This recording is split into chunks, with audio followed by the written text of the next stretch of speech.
Welcome, everyone, to the very first episode of My DNA. This is going to be an ongoing series that covers everything from DNA, even origin stories before the DNA. So we're talking about a deep dive into over 20 years of history, and our very first episode will kick off with what I like to call origin stories. You got to know the beginning before you know the rest. So welcome to episode 1.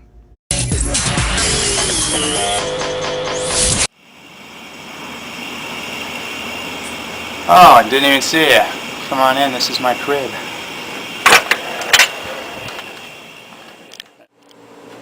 So this is our favorite area in the house, the living room. Don't know what it's called in other countries or, rec room, but this isn't really a rec room, living room. We got everything we need, Xbox 360, Wii, PS2, all the video games, got a movie shelf, cable TV, huge luxury item we just got, internet, a couch that folds out into a bed, a table, a lamp. This lamp's really cool. Tap it, and it turns on. It's pretty sweet. We got, a fan. There's that thing. This is Moo Moo. Yeah, it's really fat. He likes the camera too. So this is his pad too. He shares this. He thinks he runs it. Yeah, you think you run it. He's a good cat. And that's the living room. Oh, to be 22 again, living in a single bedroom apartment in 2007. Honestly, this was a fun idea. We shot with a old, I say old now because it is ancient to some, a PowerShot little Canon digital camera that at best probably had 30 frames per second, as you can see here, and had a built-in microphone. Honestly, decent quality for the price back then, and this was all edited in Windows Movie Maker. So this is kind of not really the origins, but the start of what was my very first YouTube upload. So almost 20 years ago now, I uploaded to the platform prior to any of what it looked like or functioned like today, and even prior to any ads and revenue and any of that stuff. This predated all of that. And this was just kind of the origin of, let's throw something up on YouTube and then not upload a video for about a year and a half again, until I got some ideas of what I wanted to do next. And that was video game reviews.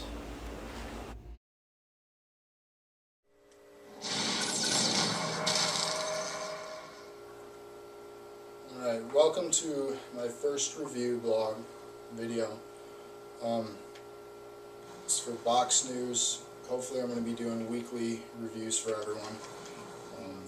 Covering a variety of games, new and old, trying to cover the newest games for everyone so they get an idea of what they should or shouldn't be playing. This first one I'm going to talk about is the Halo Reach beta. I know it's not the full game, but enough people are playing this right now, so I figured I could talk about it and give my thoughts. I'm actually playing it right now and getting owned, but that's nothing out of the usual. Oh boy, here's one of those things that you just don't think of, but is an accidental reminder from everyone that watched your early content. They will always point out the holy sock. They're my church socks. But yeah, what a rough origin, but honestly, I just wanted to make some quick videos and share with you my passion. And Box News was a mockery of Fox News, for those that were aware of the logo and things I was doing at the time. So I thought it was just kind of fun satire, which really related nothing to actual news, other than it was just a quick game review, and I started incorporating the clips the best I could with a flip video camera that I had gotten from my now wife, but back then fiance, because I had this idea of wanting to make videos. I thought it was really cool. And again, this predates. This is 2010. This is predating social media influencers and a lot of the stuff that exists is very commonplace with your phone now. So it was one of those things like, it was a great idea on paper. And honestly, it motivated me to expand my video production skills. And within 2 years, I was then going to college for that very thing, for graphic design, for video production and editing. So you're going to see over the course of this My DNA series, and even some things within this particular video even, the advancement of my skill set and abilities and creativity being put to use. This particular series of box news ended up going on for roughly 95 episodes over a few year span with a few breaks in between.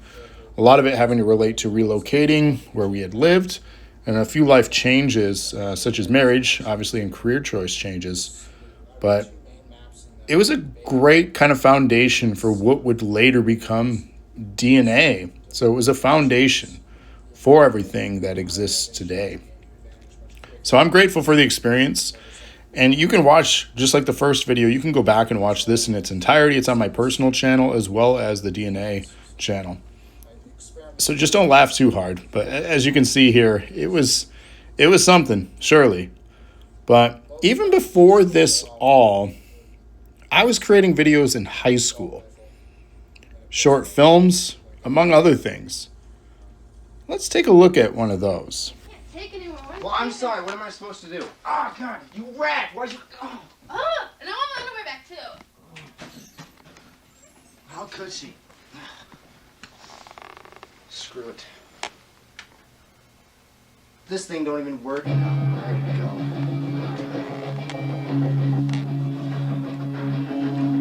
I know what I'm doing.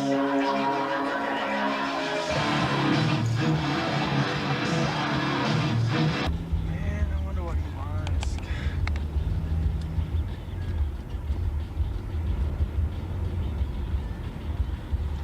Man, sure hope none of our friends have screwed themselves over. Last time he called me, Mikey was having his problems. Hopefully it's not Travis. Him and his girl, you know.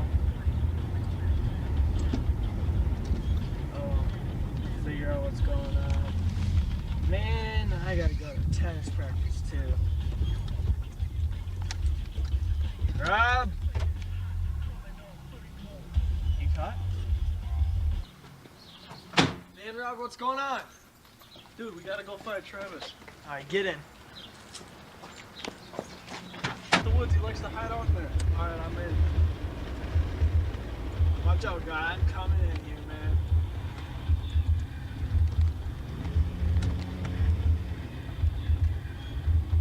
I think I know that car.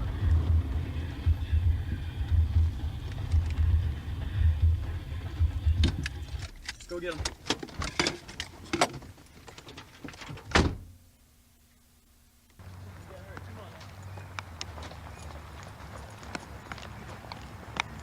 Alright, you go that way. Catch up to me later.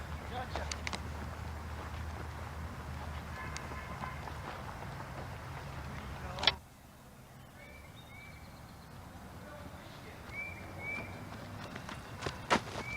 Dude, where'd Rob go?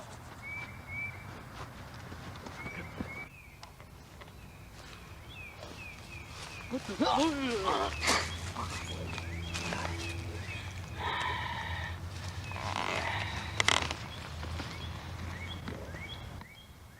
Rob, where'd that kid? Oh, crap. Ah, man, you okay? Where'd that guy go?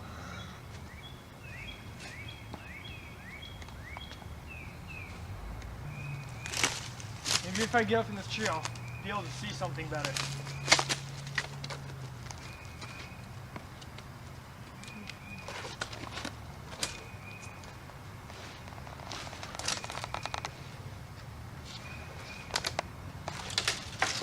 Oh, that's not good. I know you're out there. Show yourself.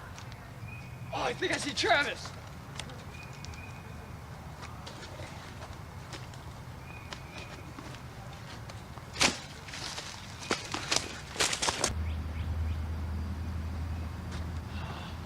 Where'd Travis go? I gotta find him. There's something going on. Travis!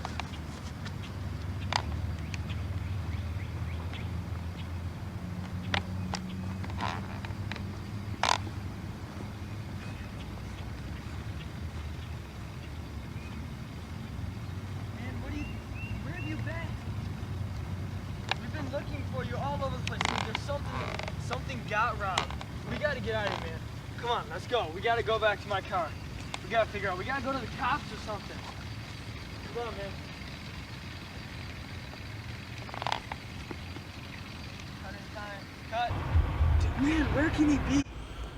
Roughly 2002, 2003, if I can recall correctly, was a short film project called The Dude, Where is the Killer Project. Basically a satire making fun of all the horror that was popular at the time. And this was all kind of one take, as you can see, the cut signals. There was no editing done with this whatsoever, just one shot in sequential order. So if we got the take, we just rolled with it. All one take over the course of 2 days, I think. And this was for a high school film class. As far as a submission we did, we had the opportunity to create a short film. And we did this, like I said, just one take for each shot here, and you could tell clearly. And this was all shot on an old VHS camcorder with the black and white viewfinder, and you just hear the creaking because it had the manual zoom on the handle. And that thing, man, that microphone right next to the handle, which you held one hand, it was heavy. And you can hear the creaking. There's even some shots, too, where Rob got a shadow in it. Obviously, that breaks the immersion of some of the POV stuff. It was just a fun project here, and even Matt, as the director in many of these shots, you could hear him saying, and cut, signaling where we're supposed to end. So it was all just kind of talked about before the scene. This is what we need. And I don't even know if we practiced the take. I don't recall. I know we just got into our, quote, costume, and we did the take. And we did this after school and then on a weekend. I think it was on a Friday. This was us coming out of, I think there was like a musical that we were part of. So we had our change of clothes with us so we could get back into costume for the characters.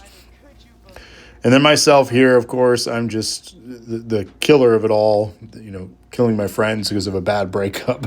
It was obnoxious and just stupid. But it's one of those things. I wrote a script to do a sequel, and we always talked about what would this be like all these years later. What would a sequel be like? Because it had an ending to this, and you could see the full video on the YouTube as well. It was a cliffhanger ending, spoiler. And we did our own stunts here, again, all one take. We have this sequence here where Rob's shadow will come into play, and he'll actually say, he says, shit. We're submitting this to high school. Obviously, it's not a terrible thing, but submitting a video with cussing in high school is probably frowned upon. But freedom of expression with creativity, I suppose, with this medium. I did my own stunt here, too. So you'll see there was a brief cut there because Rob didn't know that the sequence ends. So there was like a weird brief cut. And we did this in one take, my own stunt, my one and only. It's just me running up onto the trunk of the car. So there are other videos that predate this as well. About a year or two prior, I'd borrow my dad's camera, and we just film random stuff such as band practices, stuff that we were trying to be like the popular TV show at the time, Jackass, which is wild. 25 years later, they're doing their final movie, supposedly final movie. But man, what a time period, honestly. This was fun though. But we have other things that predate it. But let's go a little bit into the future with this next one. Let's talk post college. Well, no, I think this was during or towards the end of college when I started documenting my time on various film sets. And I started branding myself T-Rue or True and trying to run with that as my own production company. So I figured I'd do another satire, because that's kind of what I've always done, with True Life, or T-Rue Life. Welcome to True Life. This is the first episode, and you're going to follow around me and my journeys and what I do day in and day out. Today's episode features the final day of the True Law production, and then it goes on towards the weekend and other events, which should be mildly interesting to you. So enjoy this very first episode of this brand new series by True Productions called True Life. Or without having trademark infringement, it's T-Rue Life. So let's go with that. That way we don't get sued. Enjoy the show.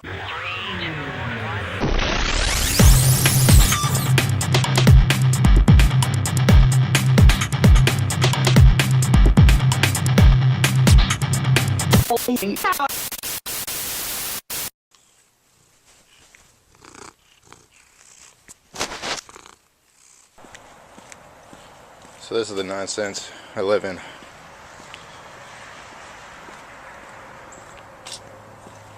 Cold ass Michigan. Yeah. Sucks. So, a lesson about doing productions. I always wait for a call time and a location. Because things change at the drop of a dime. Yeah, and that's the situation I'm at now. So I went to location and picking up a prop and then heading to the new location. So I'm really unsure now what the plan is, but I'm sure we'll document that as this goes on. At least Waz is good for something.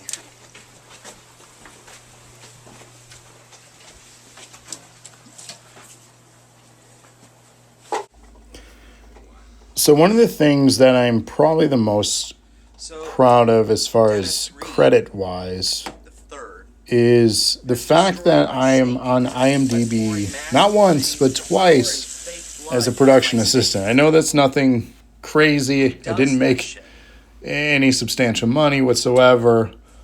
But the fact that I exist on IMDb is just a testament to the hard work I was doing during this time period and everything I strive for with my ambition into filmmaking. With this particular production, you're getting behind the scenes on this is one of the few that I did document, because some of them we had NDAs we couldn't document behind the scenes on. And then I did have, during this time, I think one, if not two hard drives crashed on me, which lost me a substantial amount of data. So some of this footage from this time period was lost, unfortunately. I was never able to recover it. But for this mini-series that I did for True Life, I think I put out 9 episodes on, which we may sprinkle in throughout this My DNA series to give you some more insight. But this is the very first episode, and I thought it was kind of a just raw edit. And again, this is early 2010s, as you saw there on the date. So this is another thing, too. This was kind of starting to happen on YouTube, but not like fully fleshed out like this. And now you see this from so many creators. And the pandemic is really the explosion of content creation like this. But this is another thing, too, that predates it. And this is, for me, I felt like I was really starting to step up my editing game to showcase some stuff. I still had ways to go, but it was really well done, in my opinion, especially at that time. During this, too, on screen there, I got to meet now for my forever friend, Jen. Grateful for that experience. We met each other on one of the first nights of this production and just got sat as a stand-in for setting up a shot for a scene at some restaurant in downtown Detroit. They said, hey, just sit here. And me, I can't just sit awkwardly in silence. It's never been my forte. So I'm friendly by nature, and immediately her and I just became really great friends, and still to this day, still fantastic friends, and I'm grateful for that. So it's one of those things so I didn't make any money on this set. I didn't get a lot of connections, but I did make, forever friends. So sometimes in life, that's more than a paycheck. I should say often in life, that's even better than a paycheck. So, yeah. So let's now talk about a little bit more in college. I want to show one of the many things that I worked on. And this was kind of another, I don't know if you want to call it satire or just kind of making fun of gaming competitions, we came up with the concept as a group project for this next video, and it was all pertaining to what if there was a world championship for Hungry Hungry Hippos, and providing what would be the precursor to me doing commentary on a quote sporting event. It's just funny, all these years later, I would create a thing called NAW, which we'll show later on in this video too. But this kind of served as the starting point to, hey, maybe you should do some commentary.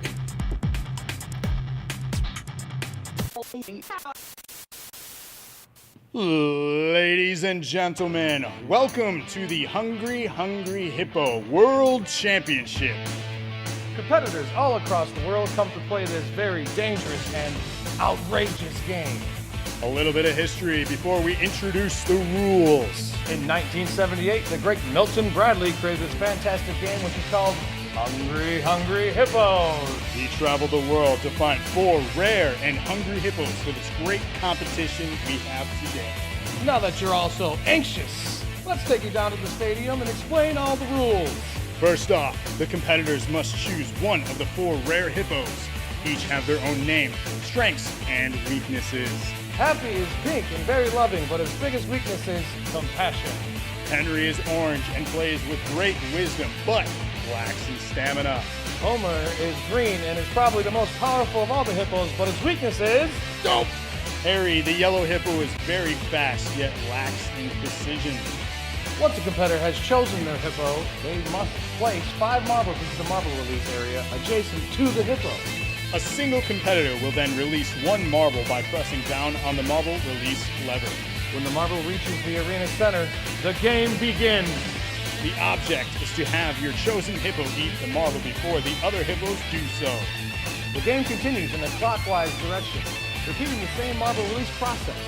Once all the marbles have been eaten by the rare hippos, the judging begins. The competitors that have their hippo eat the most marbles wins! Upon winning the championship, the hippo as well as the player earns pride to their homeland as well as a trip to Disney World. Woo! Thank you all for joining us on yet another Hungry Hungry Hippo World Championship. Stay hungry. 1, action!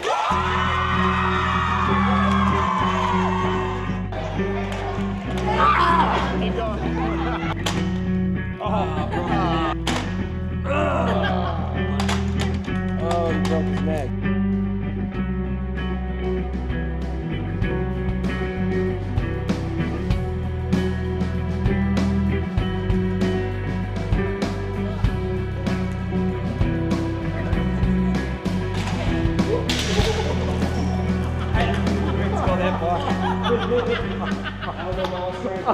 The object should have your Keep going. Repeat that line over. Shut up. The competitor had. Whoa.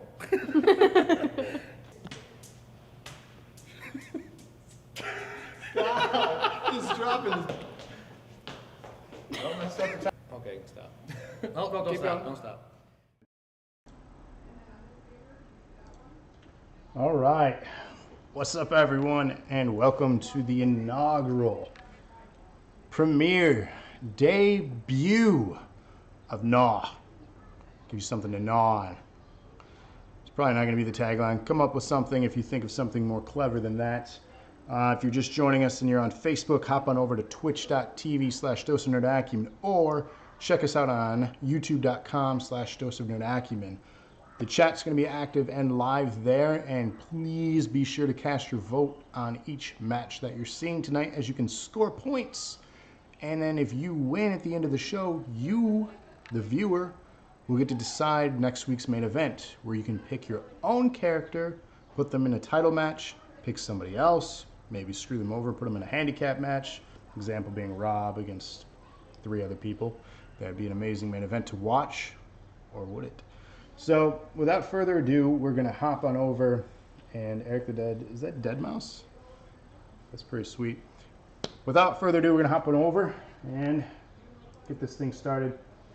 So, this is Gnaw, Nerd Acumen Wrestling. Hope you're ready.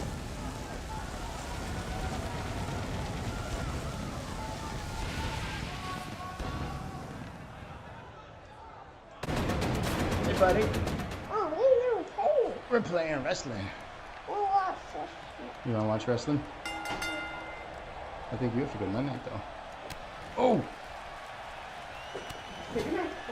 Night night, buddy. Oh, woo-hoo. After we have to go night night, okay? Give Daddy kisses. No, bye, buddy. Go watch a movie. Because it's night nights. Come on. Night night, buddy. Oh man, June 4th, 2018. This was not the very first show, nor the very first idea that we created for DNA as a group. It was honestly my last idea that I had left as far as content creation. And this was mostly due to the fact that I wanted DNA to be a channel that was a channel that had shows. It wasn't a bunch of streamers just streaming games. It was us being a broadcast show, and each person behind the channel had their own flavor to provide you with. And that's ultimately what NAW was. I pitched the idea to the guys at the time in DNA, and ultimately none of my ideas, and we'll show you next what was the original concept of the weekly dosage, as well as clips from the Classics Lounge series. But ultimately, this was kind of my final idea. Oh, I also had a Sims show, too. That was short run. But anyway, this was the last ditch effort that I had. This was, I didn't have any other ideas left. I didn't know what to do. I was going to go back to clean slate drawing board. But I said, hey, let's try this out. I like wrestling. It's fun doing commentary. I wasn't really good yet. But let's do this. Let's create ourselves as wrestlers, not these over-the-top characters. But let's just be us. It's another way to promote us on the channel as being the group of people. And then our viewers can be the participants as well. Anybody that wants to be a part of this, do it. This is before the explosion of leagues on Twitch as well. Yeah. Again, the pandemic really ignited all of that, and now everybody has one. This show would last longer than anything else I've ever produced. Over several years producing 1,025 episodes and having hundreds of people come and go throughout it, making friends, making enemies, and just ultimately making success with an idea that I didn't think would work. And it took some time. But I'm thankful for the creativity that came through this show because, man, it was awesome. So reflecting back, looking back at this very first episode, it was really raw, it was rough, but it was fun. And I'm glad it existed, and I'm thankful to have this all archived. There's a YouTube channel dedicated to just this show out there if you ever want to watch anything and everything, by all means. Check it out. But let's talk about the failed attempts at creating content, the origins of a few shows, such as the Classics Lounge, The Sims, and then, of course, the weekly dosage. Let's take a look at some of that.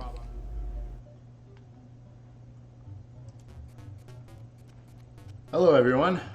Can you hear me? Good. I can see the audio levels. Hopefully, I'm not too loud. Hopefully, I'm not too quiet. Let me know if I need to make any adjustments. Let me make an adjustment to this chat here. There we go. Cool. So, welcome back, everyone. I can hear myself. Jesus. That's terrible. So this week, I'm playing yet a different game. So if you've tuned into my other streams, you probably had seen me playing The Sims for 10 weeks straight. Well, I decided a few weeks back to change things up. We did some construction sets. We did some Dead by Daylight. We did some Fortnite. So I'm jumping around a little bit, just kind of get a feel for what I kind of want to play. And I'm embracing the inner Eric, the inner ADD of myself. And I just kind of wanted to try some different things to see really what you guys want to watch and give you some variety as well. Whether you're watching the channel for the first time or you're going through our library on YouTube, this way you have a little bit to go through. So this week's game is something pretty dear to my early gaming career. or life, really. This game came out in November of 1992. However, I do not believe I got this game until 93 Christmas. So I would have been just shy of 9 years old. And I had got this. Whoa, what was that? Old? Older than me? Haters. Haters. Older than me? So I got this with a few other games. At the time, the Power Rangers were starting to become a thing. They had beat 'em ups. Tetris had been a few years out already on this system. And I'm trying to think what other games. Wario was a game that came out after this that I really got into. But for some reason, I had two other step siblings at that time. And we each got this, the Game Boy. This is the one from when I was a kid, the same one that I had. So I've held on to this. The pixels are all cracked now. But I've held on to this since, and it's one of the ones I'll never get rid of. Maybe close the curtains. Yeah? Yeah. Why? Because it keeps focusing on the window. Oh, is it? Are we getting a lot of glare in the window? Let me fix that for you guys. There. Better? Cool. Sorry about that. Getting feedback. So, again, I was just shy of 9 years of age. At this time in my life, the only other systems I had played would have been the Atari. That was my first console. And the NES. I don't believe I had a Super Nintendo till right after this. At least one to call my own. I had a stepsister at the time that played a lot of Super Nintendo, but I inherited it. It wasn't mine. But I definitely played it more, thanks to Legend of Zelda. But this was my first handheld. I had many after, many iterations of the Game Boy. I even had a Game Gear, if you guys remember those battery hogs. I took like 8 AA's or something crazy like that, and it lasted for 2 hours. Just stupid. And the thing was just ginormous and the screen was tiny. Anyways, but the Game Gear, or not Game Gear, the Game Boy, I had the attachment, so I don't know where those are, but I've held onto this. But I had the magnifying glass to make the screen bigger. I had a little port that you plugged into, where is it? On the side, and it was a battery hub, and it clipped into your belt buckle. So it was totally cool. I had a fanny pack too back then. But it was the 90s. That was cool back then. I swear. It really was. But I just kind of want to show you guys this game, and really I can blab about it as I'm playing. So let's get into some gameplay here, and we'll talk about some things that made this game so just fun and special for me. So as you can see here, it is green because the Game Boy was not in color yet. No color. How did people play this? Why did people like this? Well, they did, and I loved it. So I referenced again many of the attempts that I had thus far, and this is again right before, literally just a couple months before NAW would start. And this was at a point where I had tried other things, like The Sims. We had been our ongoing series of the Weekly Dosage, which had rotational content. But this was another thing to bring back. And honestly, Classics Lounge had a lot of success. It brought in new viewers, depending on the game that was being played. But we covered primarily 90s-based content. We dabbled in some early 2000s gaming, but it was mostly 90s-based stuff from Game Boy, Super Nintendo, Sega Genesis, Nintendo, and a little bit of Nintendo 64. And a lot of this was through emulation at the time. We hadn't had the full access to Nintendo Switch Online yet, so most of it was through emulation because that was the easiest way to capture footage at that time. So for your purists out there, I apologize, but it was just the easiest way to capture footage. For a vast majority of these games, I did have the physical copies and still do. But again, for capture footage sake and quality at the time, we were trying to produce the best looking content because that would separate you from other channels out there. We wanted quality, so that was important to us. And honestly, the overlay and everything that we were doing here at this time looked really good. Classics Lounge featured again a bunch of games, had guest hosts on it based on their favorite gaming memories, and that's really what it was. It was a nostalgia trip on retro content, which still to this day I'm passionate about. But fun origin there. This was one of the early, streams here for Classics Lounge. We did, almost 50? different games for that series before it kind of fizzled out. Most of it because I focused almost 100% of my attention at that point within the first year of NAW to making that the flagship show, because that's where everyone was coming in from to watch was NAW. And that would be the focus for several years for the channel, which had its goods and had its bads. We'll talk more about that throughout this My DNA series. But let's take a look at The Sims and then the pilot of the weekly dosage. Go ahead and skip tutorials. I've played The Sims before. However, this just launched for consoles. No.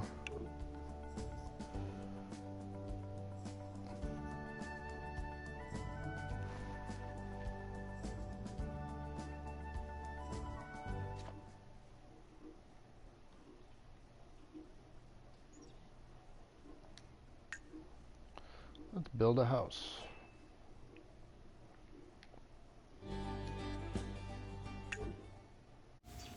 So this one I should have done more prep work on, I think, to have made for a far more interesting stream for viewers. While The Sims has its core fan base, I think for the casual, this is a tough one to get and keep engagement on.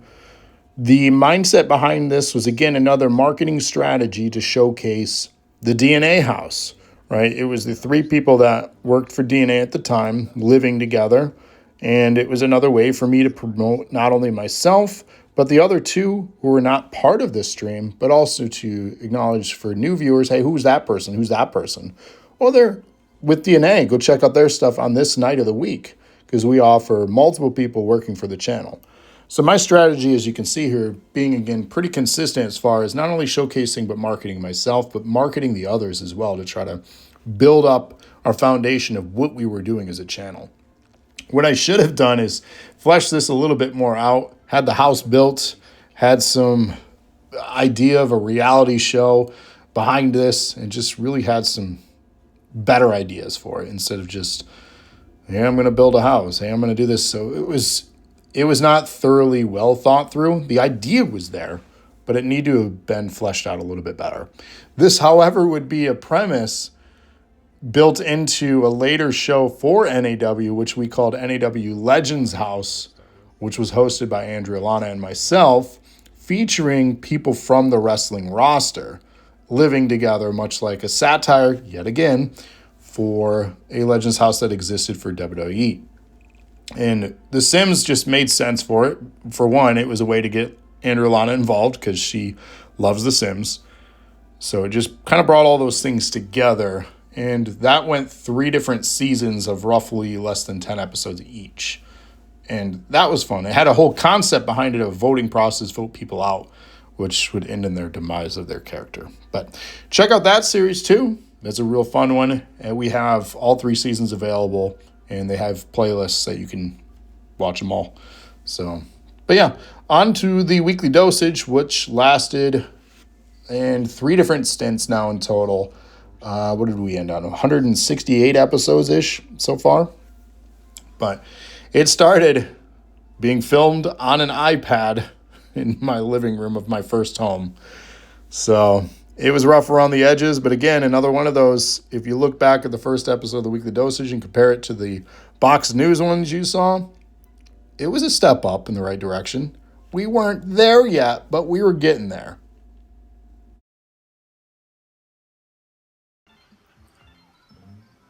All right, welcome everyone to the very first weekly dosage episode. This week we're going to be covering the SNES Classic, which I'm assuming some of you out there got. Others are probably still struggling to find one in stock. I'm hearing myself echo, that's weird. So comment away, let me know what your thoughts are. If you have an SNES Classic, if you don't have one, if you think it's garbage, if you think it's amazing, what you wanted to see on it, what you're mad that's on there. Just really any of your thoughts. This whole episode tonight is going to be about the SNES Classic, and we're doing this live on Facebook. It'll be posted after this on YouTube for you to rewatch, and it'll be available, of course, on here on Facebook. So I'd like to run a little clip real quick. We did an unboxing So if you want, check that out. This will be a short clip, and then we're going to jump into some gameplay of the actual SNES Classic and talk about its various games. So without further ado, here's our first clip. It's finally arrived. Thanks to ThinkGeek.com. What we have in front of you here is an airbag. No, just kidding. ThinkGeek. No, it actually arrived, but most of you have been waiting for and wanting the SNES Classic. You know, I gotta be honest with you. Filming this as a live stream to Facebook Live at the time through the means of an iPad, which would have lower third graphics, cutscenes that were airing, all just broadcast live. This for 2017, I don't know, for me it felt pretty high-tech and advanced for what I had available to me. I didn't have a capture card yet. That would be later gifted to me. We had a computer, but it was purchased for Andrea for her Sims playing. And I didn't really want to say, hey, can I use that? Because then it was like, did you really buy it for me? And yes, I did, genuinely.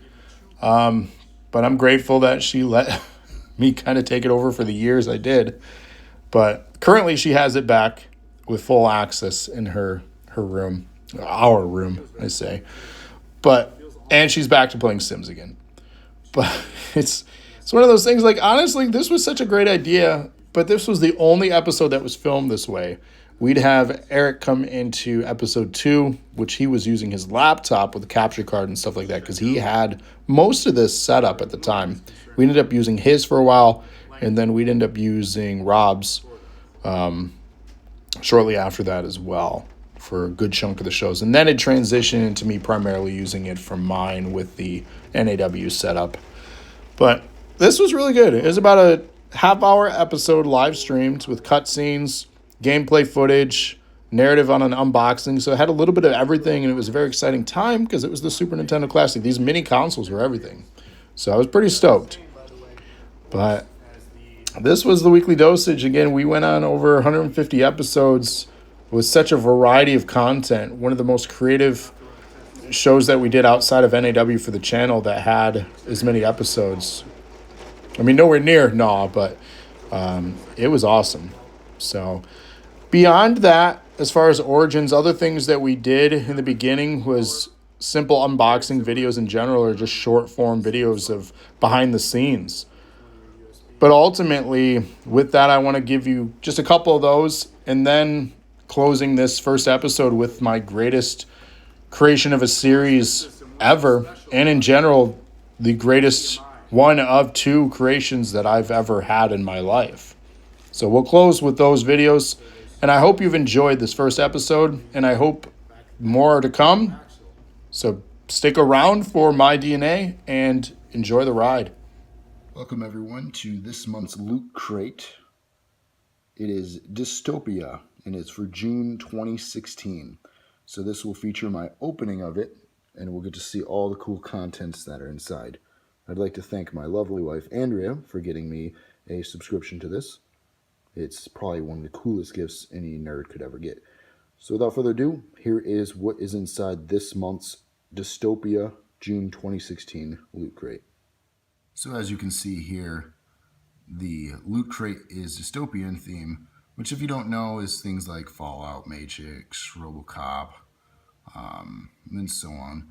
So immediately opening it, we're going to see what looks like to be a t-shirt, a puzzle from the Matrix, and a cool Dorbs, kind of like a PopCap figurine. So it's from Fallout. So let's take a closer look. So indeed, the puzzle is 300 pieces, and it is of that image from the Matrix, which is really cool. Puzzles are fun. Matrix, also great film franchise. Some of you hate it. Well, the sequels anyway, some of you hate. But this is a fun little, gift. So as you can see here, we have the Power Armor little toy there. It's part of a series, so number 104, meaning there's tons of these Dorbs out there. I know some of you are probably huge collectors. I haven't gotten into collecting these, but this may start my cool collection, especially if these are featured in every month of Loot Crate. So real cool thing here. Love Fallout. Absolutely love Fallout 4. I've spent way too many hours in that. and there's still more content to come in that game, so I'll be spending so much more time. So real cool gift here. This will look great on my desk. So now you see here more Fallout stuff. For those who don't know, this is the mini nuke in Fallout, something that's been pretty iconic for the Fallout franchise, and it is a pin. So really cool item here, again from Fallout, the Fallout franchise. So now we have a little die cast, or tin, if you will, from Terminator 2, arguably one of the best films in that franchise, easily one of my favorites and most memorable, especially from when I was a kid. Seeing an action movie like that, it sticks with you. It also has some of the best one-liners that we quote to this day, so really cool addition here. So this is really neat. This is actually a blank key, meaning that you can get it for your home, any lock that you may have that goes to this type of key, maybe even your car, if it works with that. But it's a blank key, and how it's significant, as you can see, it's BioShock Infinite. It's the songbird had ties to Elizabeth in BioShock Infinite, which is arguably the best in that franchise. So another cool addition to this month's Loot Crate. And last but definitely not least is a t-shirt that usually comes, from what I understand, in every single box. This one featuring, of course, RoboCop, from the original RoboCop franchise, not the silly reboots that we're getting. Pretty cool. Comes in the size that you prefer, so it got in my size, which I'm happy about. Nobody likes a t-shirt that's too small, unless you're like some macho dude trying to show off, which I'm not. So really cool. So that basically concludes the Loot Crate dystopian theme, June 2016. So pretty cool contents. Hopefully you enjoyed them, and this gives you an idea of what to look forward to for every single Loot Crate that you get once a month. Well, thanks for watching my unboxing of this month's Loot Crate. If you enjoyed this video, I have tons of others like it on my channel and more to come. So please hit that little subscribe button down below, comment, just let me know your thoughts on it. So again, thank you for checking out this month's Loot Crate, and take care, everyone. What's up, everyone? Welcome to the WWE 2K17 unboxing for Xbox One of the NXT edition. It's a little bit more expensive, and it contains some really cool stuff. Let's go ahead and open this thing up and take a look at what's inside. All right, so we've opened up the box.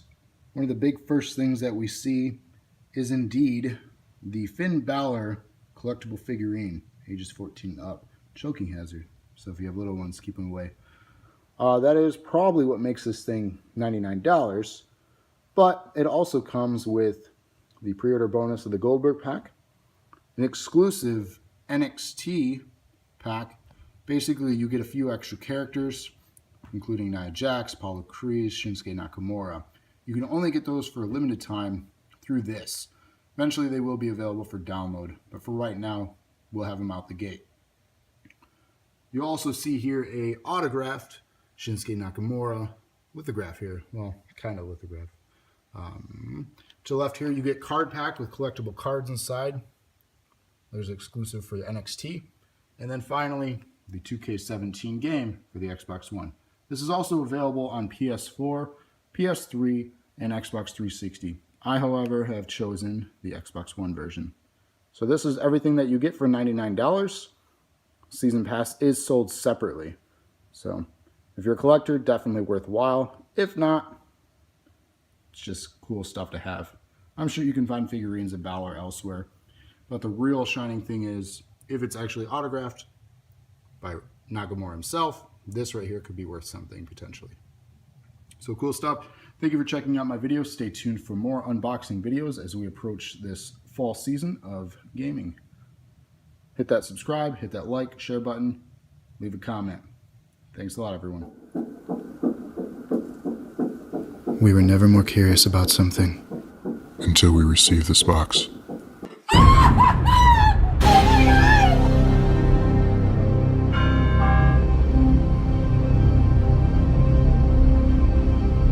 Do not open until November 2015. What would make us wait so long to find out what's inside?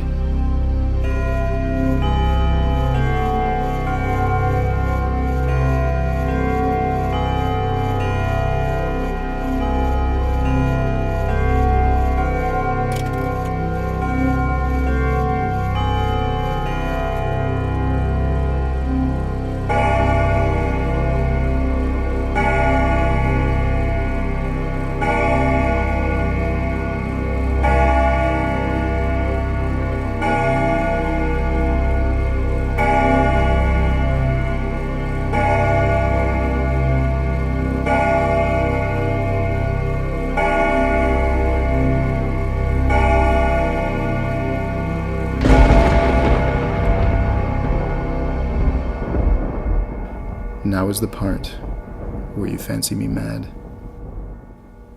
Mad with excitement to announce. We are expecting.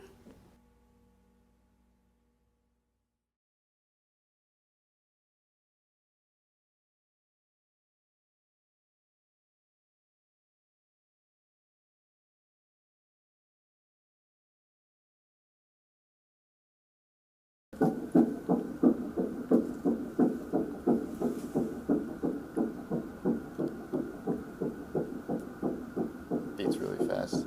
It's not to be fast. It's about twice as fast as heart rate.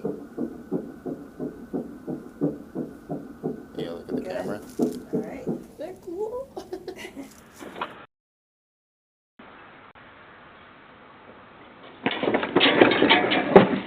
Oh, fuck.